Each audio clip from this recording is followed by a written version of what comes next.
মিশরের বিখ্যাত আল আজহার বিশ্ববিদ্যালয়ে অধ্যয়নরত বাংলাদেশি শিক্ষার্থীদের মানবিক সংস্থা ইউথ ডেভেলপমেন্ট অর্গানাইজেশন এর সহায়তায় বাংলাদেশের মানবিক সহযোগিতা সংস্থা মাই ডেভেলপমেন্ট অর্গানাইজেশন ফিলিস্তিনে যুদ্ধবিধ্বস্ত গাজায় ১০০ পরিবারের মাঝে বিতরণ করেছে রান্না করা ইফতার ও পানীয়।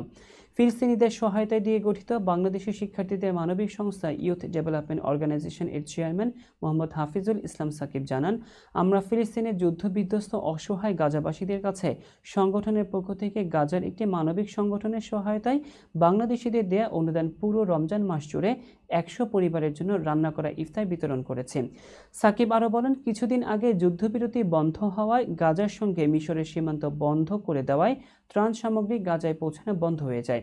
এই সময় সেখানে তীব্র খাদ্য ও বিশুদ্ধ পানির সংকট দেখা দিলে আমরা তাদের সাহায্য করার উদ্যোগ নেই এবং পুরো রমজান মাস জুড়ে প্রতিদিন অন্তত ১০০ পরিবারের জন্য ইফতার বিতরণ এবং পানীয় বিতরণ করি।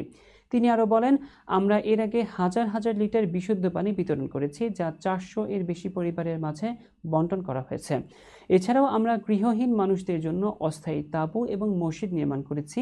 গাজায় ৪টি গৃহহীন পরিবারকে সাময়িক বাসস্থানের জন্য তাঁবু দিয়ে ঘর তৈরি করে দিয়েছে। কায়রোর বিভিন্ন হাসপাতালে চিকিৎসাধীন যুদ্ধাহত ফিলিস্তিনি ভাই ও তাদের পরিবারের সদস্যদের চিকিৎসা সহায়তা প্রদান করেছি আমরা। পবিত্র ঈদ উল ফিতরের পরেও অসহায় ফিলিস্তিনিদের জন্য আমাদের এই সহযোগিতা চলমান থাকবে।